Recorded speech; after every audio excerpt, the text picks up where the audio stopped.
제3장 B. 침례와 성령은 어떤 관계일까요?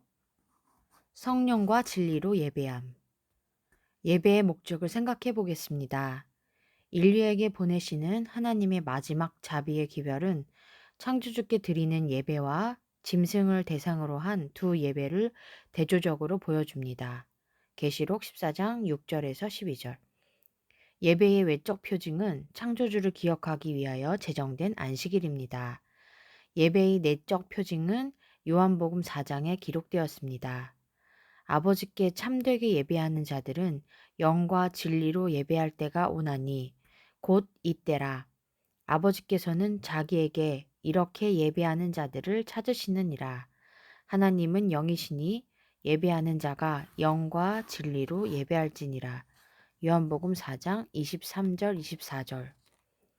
영으로 예배한다는 것은 의식적으로 예배드린다는 뜻도 되지만 예배를 통해 성령으로 충만함을 받는다는 뜻도 됩니다. 진리로 예배한다는 것은 진리의 화신이신 예수께 전적으로 굴복하며 산다는 뜻입니다. 예수께서 내가 곧 진리라고 말씀하셨습니다. 요한복음 14장 6절. 또 우리 안에 거하시는 예수님을 통하여 하나님의 말씀과 명령을 준행한다는 뜻입니다. 왜냐하면 성경에 아버지의 말씀은 진리니이다. 요한복음 17장 17절. 주의 율법은 진리로소이다. 시편 119편 142절 하였습니다. 우리가 지금 참된 예배를 드리지 않고 있다면 우리는 위기의 때를 위하여 준비되지 못할 것입니다. 이것은 육신적 그리스도인들에게 예외 없이 큰 문제가 될 것입니다. 믿음의 전진과 성경에 대한 지식의 성장을 위하여 하나님의 도움을 원하지 않을 사람이 없을 것입니다. 그런데 다음에 제시된 그릇된 관념은 많은 그리스도인들의 성장에 걸림돌이 될 것이라고 생각합니다. 침례와 성령. 어떤 이들은 그들이 받은 물의 침례가 성령의 충만을 받은 증거라고 생각합니다. 그래서 그들은 이 문제에 관한 한 더 염려할 필요가 없다고 말합니다. D.L. 무디 선생께서 이렇게 말했습니다. 많은 사람들이 한번 성령의 충만을 받으면 영원히 충만하다고 말한다. 나의 친구들이여, 사람이란 그릇은 다공성이다. 늘 채워져 있기 위해서 우리는 수도꼭지 아래 계속 머물러 있어야 한다. 요셉 H. 와그너 목사님이 이렇게 말했습니다. 침례가 성령의 선물을 받은 증거라고 간주되는 곳마다 침례받은 신자들로 육신적 안도감에 빠지게 한다. 그들은 단지 자기가 받은 침례가 하나님께서 인정하신다는 증거라고 생각한다. 그들은 마음속에 계신 성령 대신 침례로 자신의 믿음의 보증을 삼는다. 침례가 중대한 결정이라는 것을 부인할 사람은 아무도 없습니다. 침례는 하나님의 뜻에 꼭 부합되기 때문입니다. 침례는 그 중대성을 잃지 않을 것입니다. 그러나 우리가 성령으로 충만하다는 증거로 과거지사를 들추고 있으면 안 됩니다. 우리는 오히려 성령의 충만을 받은 사실을 지금 알아야 하고 또 지금 경험해야 합니다. 고넬료와 그의 친지 또 사울 같은 이들은 침례 전에 이미 성령을 받았습니다. 사마리아인들이나 에베소 교회의 12명의 신자들처럼 다른 이들은 침례 후에 성령을 받았습니다. 그러므로 성령을 받은 시기가 침례 전이거나 침례 후이거나 침례 때이거나 아무 상관이 없습니다. 중요한 것은 시기가 어찌됐건 우리가 과거에 성령을 받았고 지금도 성령을 마음에 모시고 있느냐 하는 것입니다. 과거에 일어난 일보다 현재 상황이 어떠냐가 더 중요합니다. 독자들의 기억을 돕기 위해 다음 말씀을 반복합니다. 우리는 우리의 신체적 생명을 세상에 태어날 때 받습니다.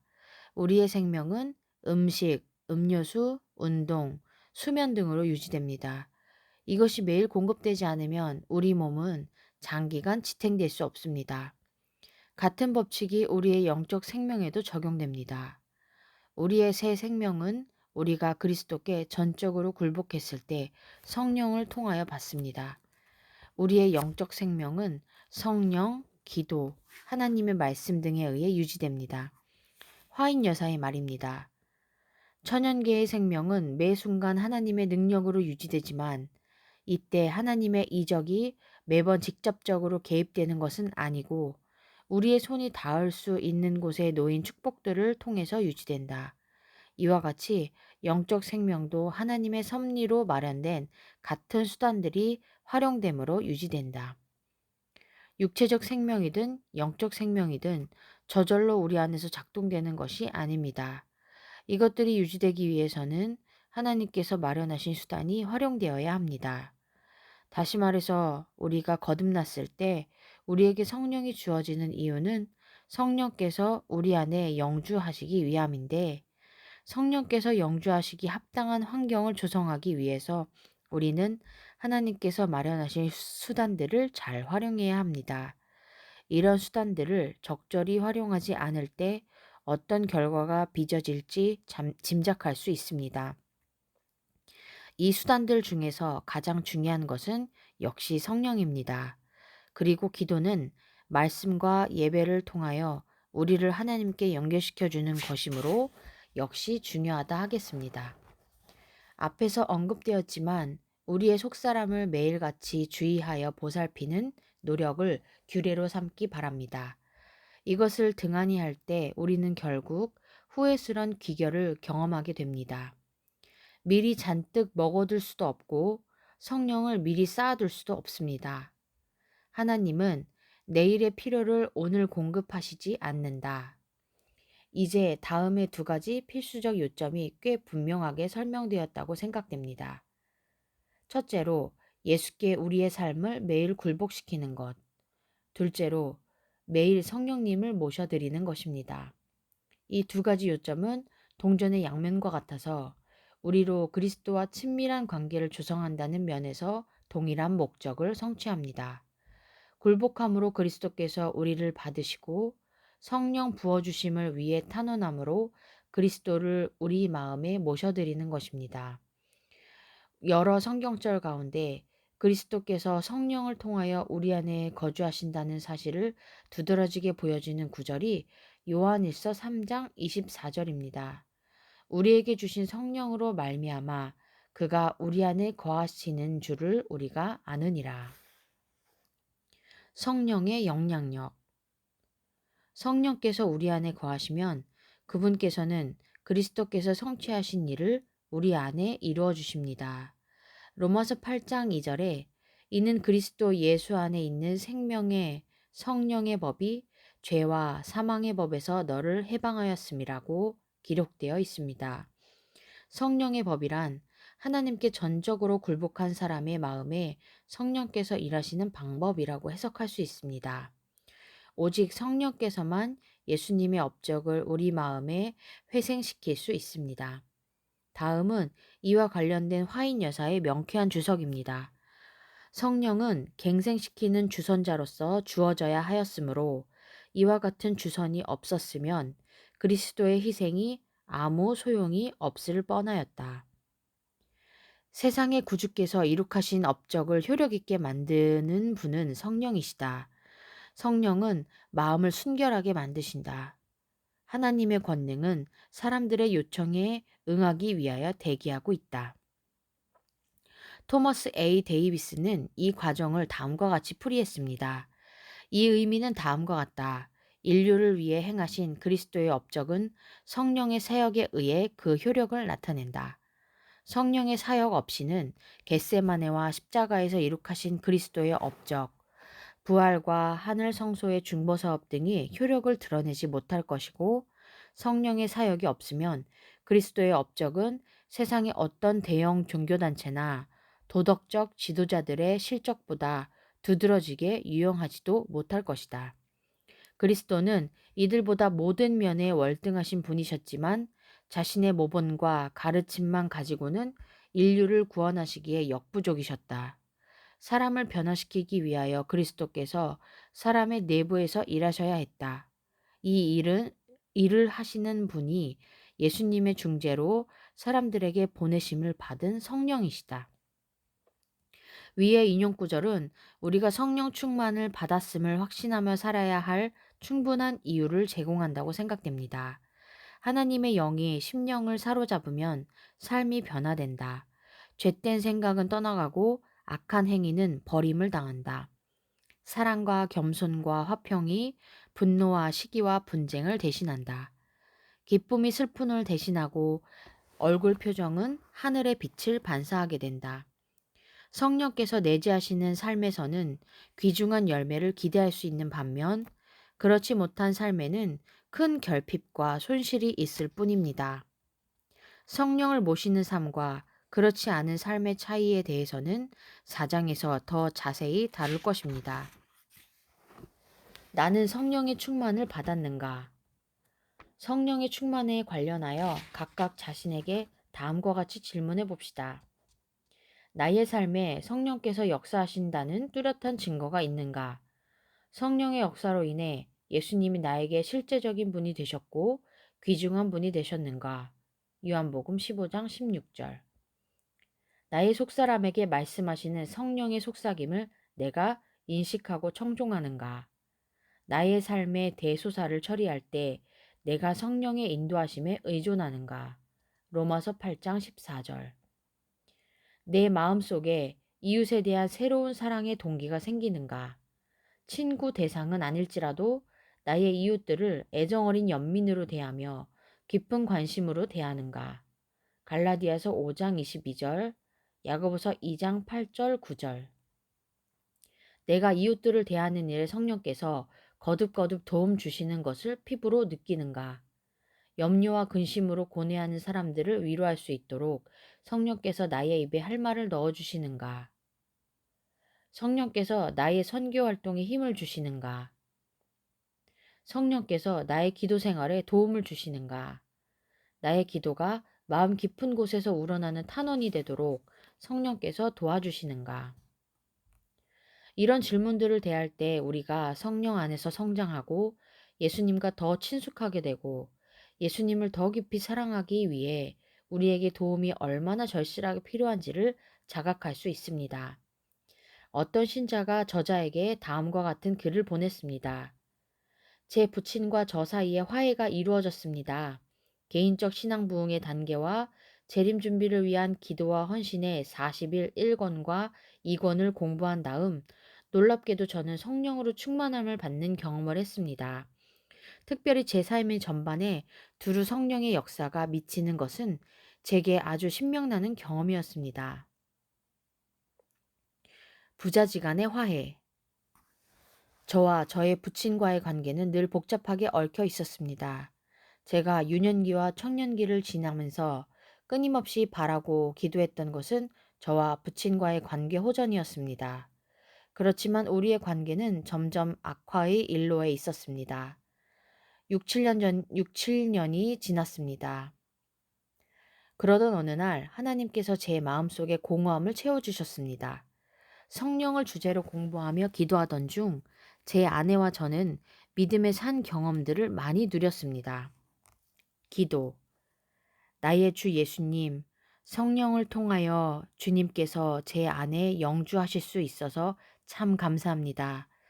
제가 매일 굴복하는 삶을 살기로 노력하다 보니 주님과 저 사이에 신뢰와 사랑의 관계가 두터워지는 것도 역시 주님의 은혜입니다. 주님, 저는 성령에 대하여 더 많이 알고 싶습니다. 특별히 성령의 사역에 대하여 더 잘 이해할 수 있게 해주세요. 성령께서 저와 제 가족과 제가 출석하는 교회를 위해 어떤 계획을 가지고 계시는지 제가 분명히 이해할 수 있도록 도와주세요.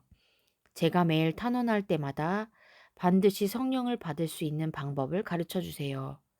주님의 모든 은혜에 감사드립니다. 아멘. 저희가 가족을 위해 기도할 때 저는 특별히 저의 부친을 위한 기도를 잊지 않았습니다. 이 기간 동안 저는 저의 부친을 사랑할 수 있는 특별한 힘을 얻었습니다. 저는 부친이 제가 어릴 적부터 저에게 잘못하여 마음에 쌓였던 모든 것을 뒤로하고 그를 용서할 수 있었습니다.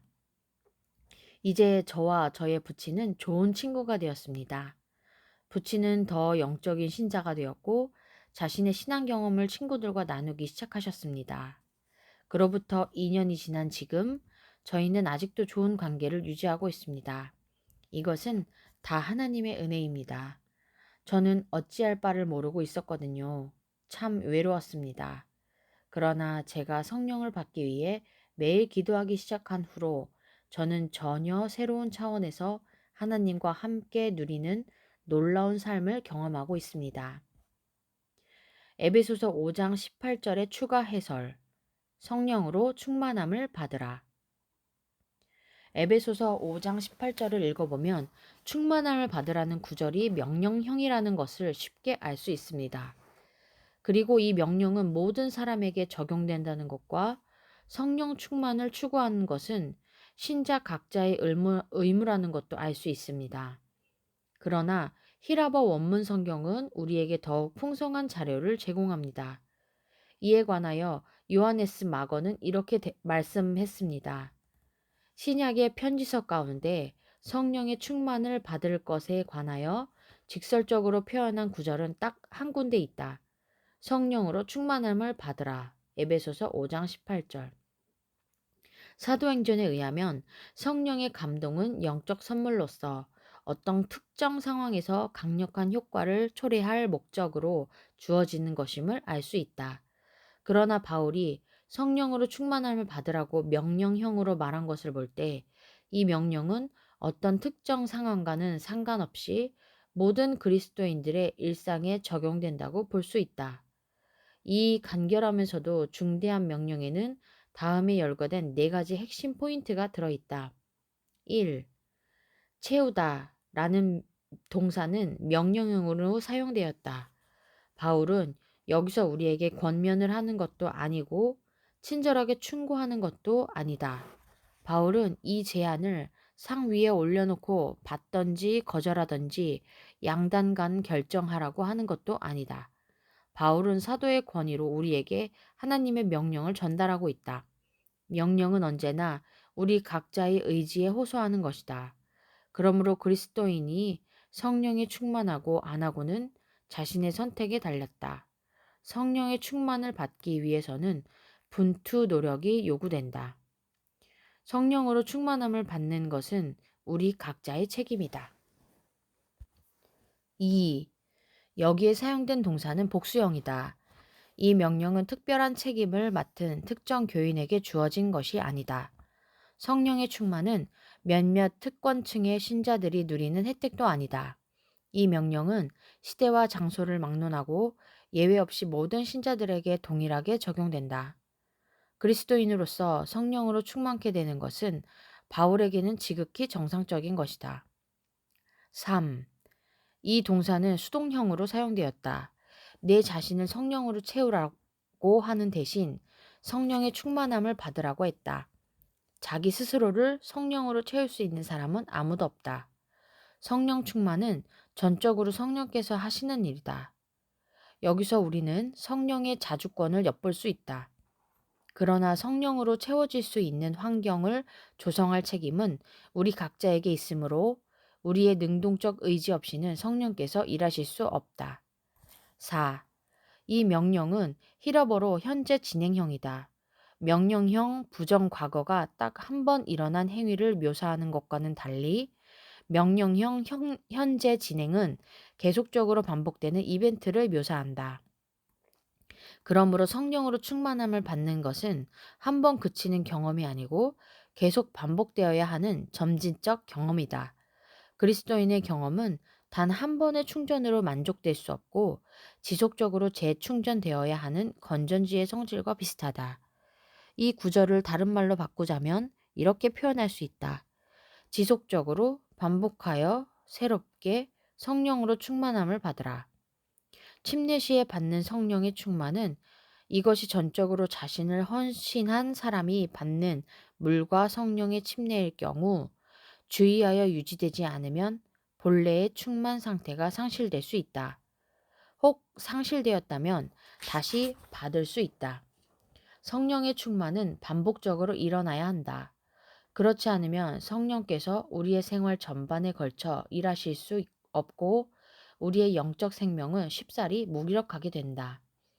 성령의 충만이란 우리가 성령을 얼마나 소유했느냐에 관한 논의가 아니다. 오히려 성령께서 우리를 얼마나 소유하셨느냐에 관한 논의다. 이것이 바로 우리의 주님께서 사도 바울을 통하여 우리 모두에게 끊임없이 성령으로 충만함을 받으라고 명령을 전달하시는 이유이다. 한 번의 침례와 반복되는 대충전, 이것이 정상적 그리스도인들의 표준이다. 우리의 주님께서 친히 주신 명령입니다. 지속적으로 반복하여 새롭게 성령의 충만을 받으라. 개인적 성찰과 토의. 1. 신령과 진정으로, 성령과 진리로 경배드린다는 것이 무슨 뜻입니까? 2. 성령 충만이 물의 침례를 받을 때 자동적으로 따라온다는 견해는 우리로 어떤 오류에 빠지게 합니까? 3. 내가 성령의 충만을 경험하지 못했을지라도 십자가에서 가르친 예수님의 희생이 나의 삶에 의미가 있다고 주장할 수 있나요? 4. 에베소서 5장 18절에서 사도 바울이 우리에게 전달하고자 하는 4개의 핵심 사상은 무엇입니까? 기도 활동. 기도 파트너와 오늘의 주제에 관해 의논하십시오.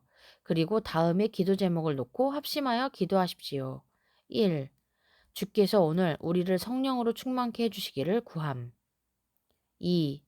나의 전 존재와 나의 모든 소유를 예수께 드림으로 우리가 하나님의 나라를 우선적으로 추구할 수 있게 되기를 기도함.